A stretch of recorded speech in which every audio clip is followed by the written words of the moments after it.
Good evening. Welcome to PoliticIt podcast. Tonight we have Erin Longacre. Very good to have you, Erin. Thank you. I've met you before, and we've had conversations before. Why don't you tell me why you're running, where you're running, and just what got you into this? Yeah, absolutely. So about a year ago this month, I decided to run for school board down in Canyons. I'm District 6. And I decided to run when this whole SEL fight came out. And I was a part of those parents who went in and watched the videos, and things were just popping up that I thought, how is this under the umbrella of social emotional learning? This has nothing to do with social emotional learning. So month after month after month, we went to the board meetings and we would say, okay, here's what we found in the kindergarten curriculum. Here's what we found in the first grade, the fifth grade. All these red flags to us were not red flags to the board. Finally, after 3 months, the board decided, we need to stop Second Step, this SEL program, after they had already spent $300,000 on this program. And I remember talking to my good friend Lisa. Both of us went to the board meeting, and I said, I cannot believe it took the board 3 months to see something that parents saw right away. And she said, you should run for school board. And without hesitation, I said, you're right, I will. And that was the end of it. That was the beginning of it. Right. I decided in October of last year, I'm going to run for school board because I can't believe that these things are being implemented, one, without parents' eyes on it, and two, it's just this is not what our kids need. This is not what our kids need. So Yeah, Lisa, I've had her on several times. Love her. And, oh yeah, and she's become quite a national expert in this area, speaking out against SEL and some of the things that are going on. And I did a movie on critical race theory in schools. I went to there. I saw you that night. Yeah. You didn't know me at that time, but I saw you. But one of the really powerful things in there was listening to the one of the women that is behind a lot of the social emotional learning in the schools, and she pridefully basically said, yeah, and we put the critical race theory in there, and we put in comprehensive sex ed, and in fact, it was your school district, wasn't it, where the music teacher resigned? That's what started this whole thing, Sam Crowley. Yeah, Absolutely. Sam. He brought this to light. Something did not feel right to him. He's a choir teacher. Why is he teaching SEL? Right. That's a good question. It really is, and why we would put teachers in charge of something that a counselor should be. That's not what they went to school for. That's not. So I was in charge of looking over the first grade curriculum. So here we have first grade students who just learned their colors and shapes. So in this video that I saw, an instructor stands up and shows a picture of a green square and says, okay, students, this is a green square, but when I show you this green square, I want you to look at the color, green, and I want you to associate this green square with a circle. What does that have to do with social emotional learning? You're teaching not to see the truth and what's truly there. For me, I would say social emotional learning is teaching kids responsibility, integrity, honesty, service. Teaching a kid a green square is a circle, how is that benefiting them? And again, this is the things that we would show the board, and it took 3 months to decide, yeah, maybe this isn't good. 3 months. Yeah, it's kind of surprising, isn't it? And I understand there's many parents that go into the board meetings and they're mad and people get defensive and right. That stuff happens, but to not actually leave there and say, what do I not understand about this that I should be understanding? Yeah, and being in a board meeting, it's so hard and frustrating for us as parents. I mean, we get 2 to 3 minutes to talk to the board.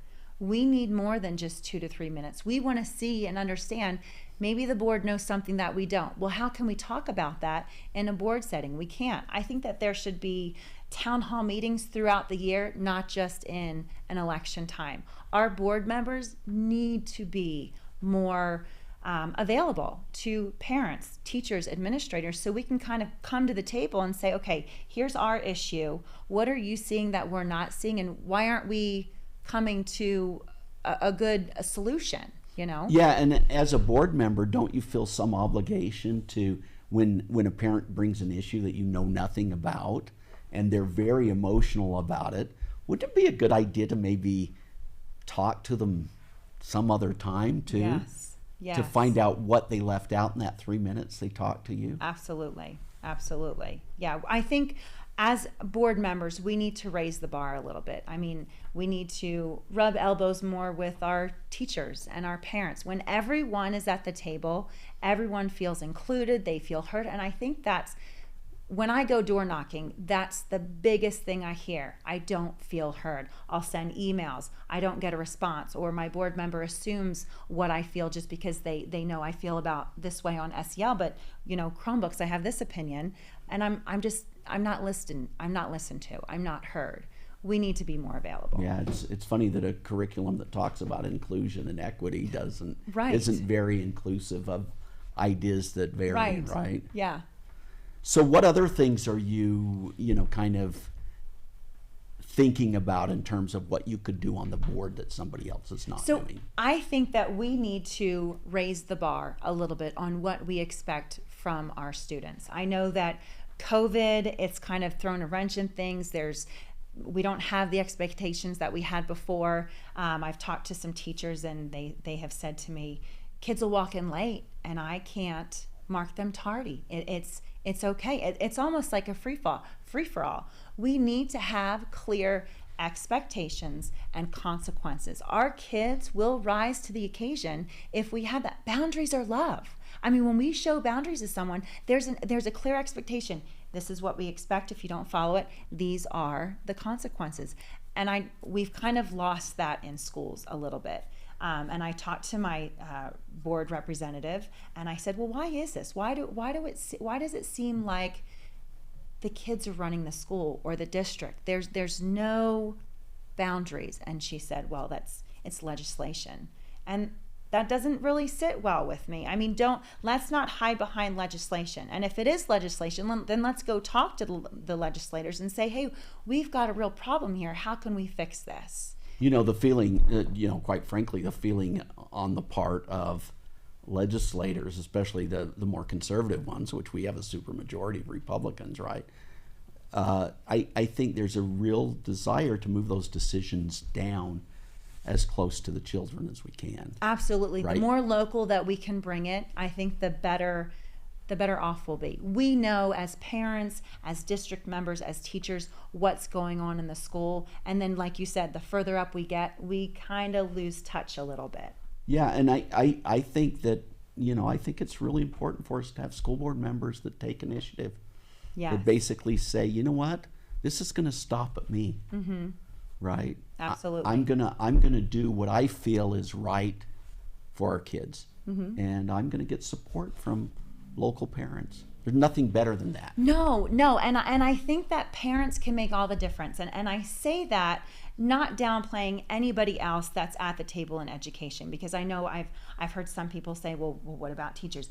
Everyone is important, but when you involve teachers, for instance, at Draper Park Middle School, we have we don't have as much custodial workers that we need.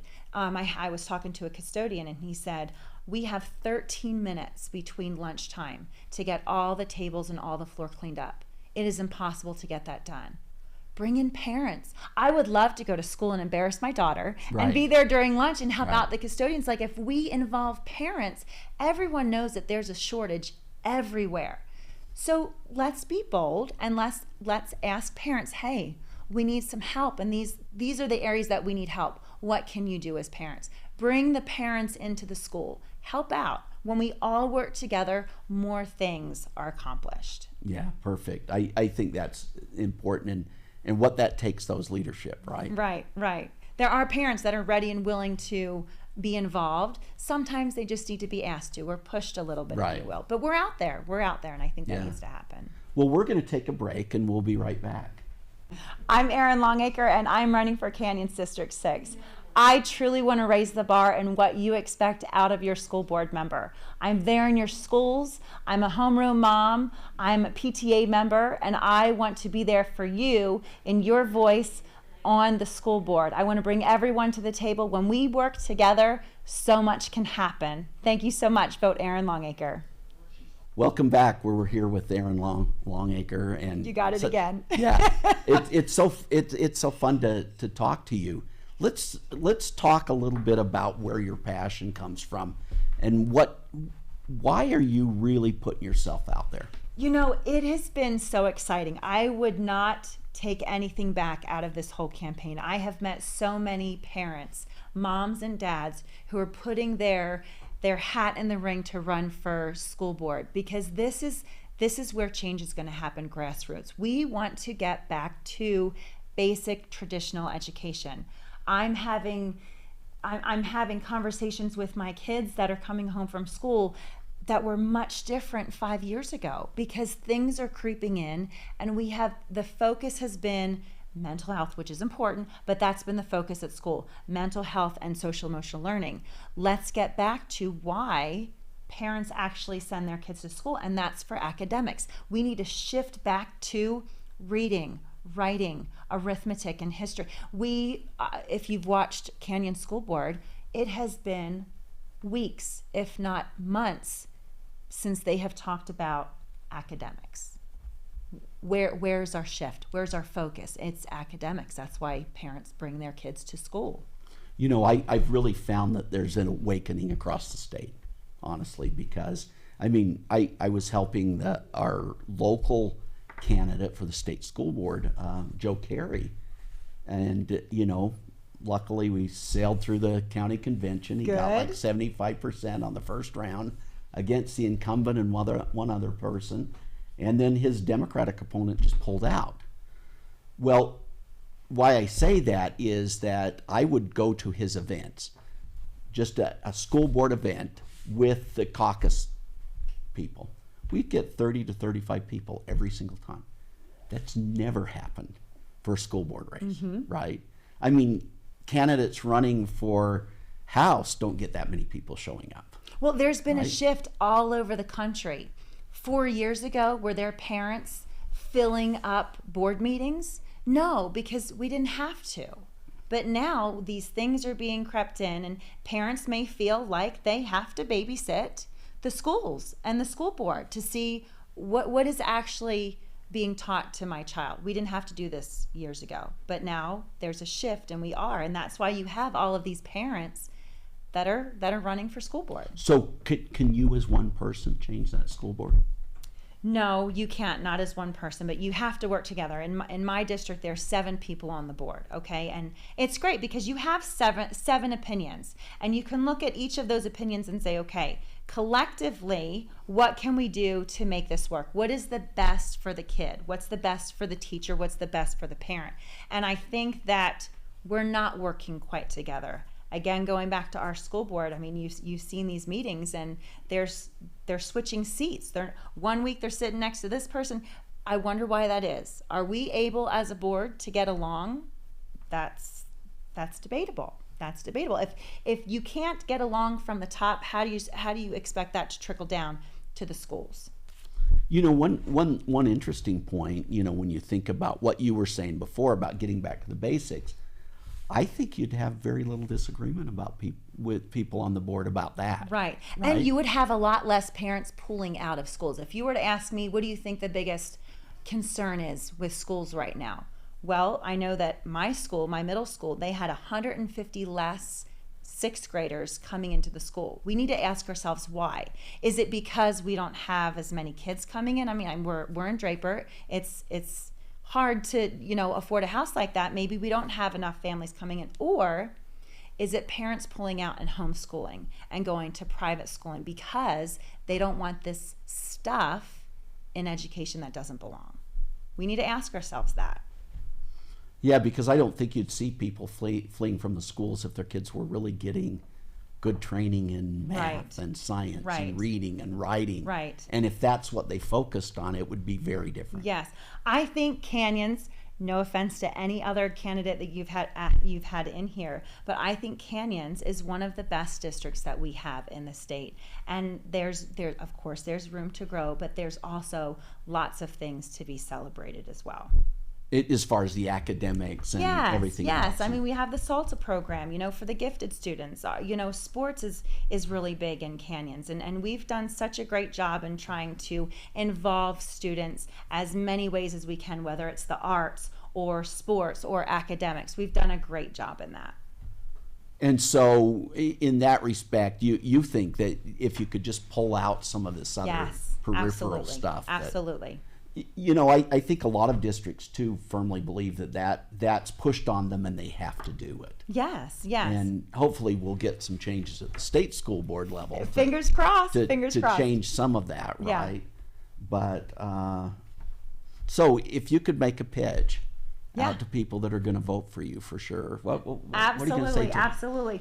I'm Erin Longacre. I'm running for Canyons District 6. I truly want to raise the bar in what you expect out of your school board member. I'm already there in the schools as a PTA member, a homeroom mom. I'm also a crossing guard. I help your kids get to school, and I want to make everyone's experience great. I want to bring everyone to the table. I want to be there for the parents, the teachers, the administrators. When we work together, great things can happen, and I want to be more present and raise the bar. So thank you. Well, vote for Erin Longacre. Thank you. Thank you. Thank you. Very good to have you. We'll see you next week.